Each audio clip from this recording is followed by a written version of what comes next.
Hello everybody and welcome to game number 2 between EGIdrA and oGsMC in Dreamhack. That's Sweden, Dreamhack 2011. We have EGIdrA in the bottom as the red Zerg and oGsMC in the left as the blue Protoss. Now if you did not watch the first game, I recommend you go back and watch that now because I will be spoiling some things momentarily here. That first game, oGsMC was able to take it. Nice fast expansion build. EGIdrA chose to take a third base instead of trying for some aggression, but after that third base he actually had a very potent attack, but a bit miscontrol with his army. Busting through the rocks with the roaches on the right side wasn't very successful. Some great force fields from MC allowed him to hold and eventually just get too many Colossi and Stalkers for EGIdrA to counter. He didn't have the fastest tech, EGIdrA didn't, so he knew he had to do something. Yeah, and they actually met in the middle, and the Corruptors were sniped so damn fast that EGIdrA couldn't even do anything about it, and that was a bit disappointing. Now, I haven't seen either of these games, but I hear they're pretty good ones. And we'll see if EGIdrA can take it into a Game 3 after this. The map, of course, is Metalopolis, a very traditional map, and I think this Metalopolis is the version where you can't spawn in close positions. You either spawn in cross positions or you spawn in close air positions, and EGIdrA is flying his Overlord up to see what oGsMC will be starting out with, and he'll see a gateway. So that might actually tell EGIdrA, okay, I was going to say, EGIdrA sees a gateway. I'm surprised he didn't fast expand. Now, oGsMC could have blocked it with a pylon, but sometimes, even against the best of players, you can get a couple drones out here and either snipe the probe or force the probe to move just out of range of where the hatchery built and throw down that hatchery anyway. I'm surprised EGIdrA didn't try that after seeing the gateway. Now, was that gateway cancelled? Oh, I thought I saw a gateway getting cancelled. I guess it was just the construction of it that I was looking at earlier. But we're seeing a pool first from EGIdrA, followed by an extractor. Now, if you're wondering when was this pool built or when was this extractor built, I do have a production tab up as well as the supply in the top right. So if you guys are curious about certain builds that I don't always point out, just look at the top right or in the top left and you can tell kind of what the player is doing.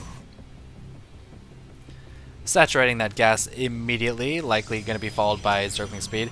Now what this later gas allows a Zerg player to do is it gives him enough minerals to expand, ideally, but you can see here a very smart play by MC, forcing EGIdrA to, wait, basically, until he gets Zerglings, until he can, to expand.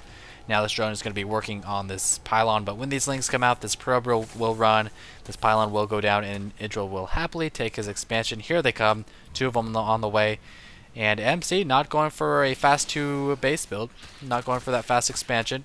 Probably not the best idea on Metalopolis. It is a much smaller map than Crevasse, which was the last map that was played. And down goes the pylon. And we have 100 gas. EGIdrA, start your speed! Start your speed, EGIdrA! 100 minerals! Start it! No speed? No speed? Might just go straight into a Roach Hydra game? Is that what we're going to see? Nope, there it is. Much later than you could have started it, EGIdrA. I'm disappointed at you. I watch your games because you're good. And you started that speed so late. Now the second assimilator, I couldn't tell if it came out sooner than when the Cybernetics core started or not, and that's kind of what I thought. Looks like he might be trying some Blink Stalker rush or a DT rush. I think that gas was a lot sooner than is standard for Protoss, and if you see that gas get done fast, if you're able to sneak an Overlord in there, check out the gas count on the assimilator. And if you see it's lower than it should be, you can kind of expect a Blink Stalker rush, maybe a Starport, maybe a Dark Templar, a Dark Shrine, something like that. But in this case, it looks like we're going to see a Blink Stalker rush. And we all know that EGIdrA, not the best against Blink Stalkers. For some reason, he likes to make a lot of roaches and focus fire poorly against Blink Stalkers. And hopefully he can do something different in this match. Now, I wouldn't say that Blink Stalkers... Oh, so he's going Blink Stalker into an additional base. Oh, Dark Shrine! There is a Dark Shrine! Okay, 3-gate Dark Shrine into an expansion. This is actually really cool. I don't know if EGIdRA's going to be prepared for this at all. He doesn't even have an Evolution Chamber. He has a Roach Warren, though. And that's what the early gas means, man. That's what you get when you see an early gas from a Protoss. You're going to see a Dark Shrine And this is actually really creative. This is what Korean players do. They do this kind of cheesy stuff, but it's a very light type of cheese. I don't know anything about cheeses, otherwise I'd make a cheese joke and be like, oh, well, it's like a Parmesan type of cheese or a Gouda cheese build. But the reason I say it's a light type of cheese is because, yes, he is straight teching to a cheesy, cloaked, all-in-ish type unit. But he's also expanding behind it, so he's not completely committed. If he doesn't do any damage, yes, he will be slightly behind, but if he does a little damage, he's in good position, and he might even win the game outright, so that's why this is really cool. And something else I'm noticing about oGsMC's play is that he always seems to have a building that allows him to defend. Whether it's a starport for a Void Ray, okay, you can't do anything with roaches or lings, or it's a Dark Shrine, okay, you still can't do anything with roaches or lings, and it's going to complete just in time, 1 DT on the way, and this is a pretty devastating attack from EGIdrA. It's going to force the cancellation, but MC's going to be just fine. He's not going to have to worry about anything because this Dark Templar's out, and he's going to shoot him away. Now this other Dark Templar is running into EGIdRA's space. He does have a Spore up. EGIdRA knew something was up. Such a smart play. So smart. Now this Spore can be seen as kind of a standard thing. Oh, get it! Yes, he surrounds it! And that Dark Templar goes down. The Spore can be seen as standard against MC because he almost always gets a Starport or a Dark Shrine when he plays against a Zerg. So EGIdRA holding that marvelously. 40-28. He's so far ahead, and this expansion isn't even close to finishing. So EGIdRA puts on the aggression with 7 roaches and a handful of lings, causes the cancellation of the Nexus. Perfect timing, by the way. That Dark Shrine just got up, and now defends against the Dark Shrine, the Dark Templar, without taking any damage whatsoever, except, you know, having to produce a couple of spores. But he's in great shape. I wouldn't be surprised to see him take his third, probably around 50 harvesters or so, maybe even sooner. And you notice right now, EGIdRA realizes MC's taking a second base. MC spent all that money to get that Dark Templar tech. I don't need to build any more units. I'm fine. All he's got is a couple sentries and a couple stalkers. I'm just going to drone up like crazy. I'm going to be at 52-31 harvesters, and there's that third base right around 50 as I thought he might. And he's now got a, what is that, 82-56 lead. So EGIdRA looking marvelous. He just needs to make sure not to get snuck up on by those Dark Templar whenever he does attack. Bring an Overseer with the army. Immediately after this finishes, get a Spine and a Spore Crawler. And this is really a great shape, great position for EGIdRA. So like I said, if the Dark Templars don't do any damage, oGsMC will be behind. Slightly behind. Actually significantly behind. And I'd be really surprised if EGIdRA loses this game from here on out. He is spreading creep pretty well. He's got that third queen out, so now he'll be spreading creep a lot better. Auxiliary hatchery. Now this is kind of confusing. He's placing an auxiliary hatchery that is so close to a third base that he could place. It's really a comfortable feeling when you're a Zerg player. It's like, I could build my hatchery out here, but it feels kind of vulnerable. I'm just going to stick it right here instead. You just feel a lot more comfortable. You feel like you can inject better and rally better. And I understand why he did this, but when you think about it realistically, I feel like he should have just placed it here. Even if you're not going to saturate this base right away, and he's not going to saturate it right away. He's still got this base to do that with. But I don't know. Let me know what you guys think about that. Is an auxiliary hatchery like this really worth it when a base is this close? Let me know. Oh no! Oh, one more attack! And it survives, and here's the Spore and the Spy from EGIdRA. Oh, the Spy's not going to get up in time, but these drones can surround this DT. The Queen helping out as well. Only 120 life on the DT, and it takes out, I don't know how many drones it killed, 2 or 3 maybe. It has 5 kills total, so it looks like it killed something earlier. But this is going to be nothing more than a nuisance. Oh, another drone going down. Another drone going down. Go, Roaches! What are you doing? What are you doing? Don't just stand there. Oh my goodness, so many drones going down. I can't believe that just happened. It's now 64-43. It's just still with a hefty lead, but was there something else going on at the time? I don't get why those roaches were just standing there. That was so weird. And man, EGIdRA's just had such a huge lead this entire game. Notice those gases going down immediately because he had such a high harvester count.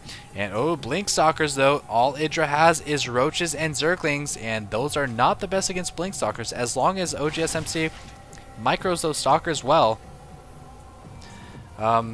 these roaches could actually be taken out. Now, roaches are not countered hard by stalkers. It depends on how you use the stalkers and how you use the roaches. EGIdrA doesn't want to just attack move. He wants to move in as close as he can to these stalkers and just do one huge barrage on 1 or 2 stalkers so that he can kill them before they blink away. But there are tons of force fields. He does not yet have tunneling claws. Once he has tunneling claws, oh, there is an observer though. Once he has tunneling claws, it'll be a lot more helpful though. And hopefully, I really dread that EGIdrA will lose this army and then get counterattacked. I hope that doesn't happen. Here come the roaches. Here comes the burrow. No, but there is an observer. He realizes that he needs to burrow these roaches and at least run away. Oh, and he's running now with these roaches, losing so much. He needs a Hydra Den. He needs an infestation pit. He needs something to nullify these blink stalkers and these sentries, but he doesn't have this. Oh, no, EGIdrA, what are you doing? There's so many stalkers, you crazy bastard. He can't burrow and move like this the entire time. 10 more lings, 11 more roaches. But will these roaches do damage? Does EGIdrA have the food supply or the larva supply to keep rallying roaches? Look at this blink micro. Look at all these weak stalkers in the back. And now EGIdrA forced to run away. Oh my goodness, this is disastrous.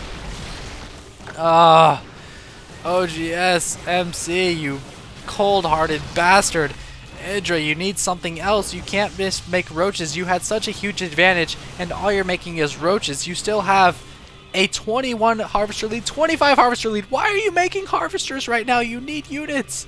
You need units. Get something. There's the Hydra Den. I would love to see some infestors. I feel like EGIdrA underuses infestors. It's 3 base to 2 base, and now OGS is going to be going all in on this attack. If he does not clean EGIdrA up with this attack, or at least kill a hatchery or 2, this game is over. EGIdrA will beat it, will win.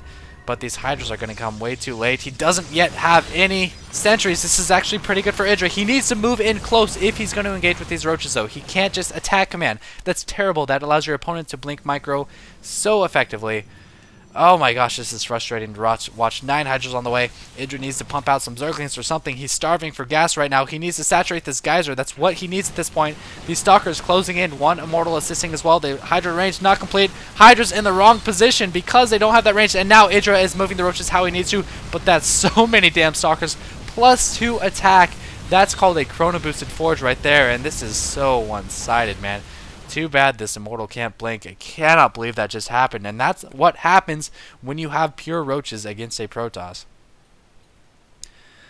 Oh man, he played that so well too. Defended the Dark Templar and had that 3rd base nicely saturated. Gigantic Harvester lead. I mean, just throw down 6 fucking spines. Do something to stay alive. You had such a huge lead. You knew your opponent was on 2 base to your 3 base. EGIdrA just plays such a standard, balanced macro game that I feel like sometimes he needs to get those infestors really fast, or he needs to try something tricky. He needs to just spam a bunch of spines. He needs to do something extreme, take a risk, because he doesn't really do that often. And, oh man, he just lost. That was some great micro. I cannot believe he had +2 attack that soon in the game, but I hope you guys enjoyed that. I really hope EGIdrA improves against... or at least changes his style against MC, because he doesn't have the best record against him. Man, and as always, my Brian on my keychain has no arms and legs left. I chewed him off.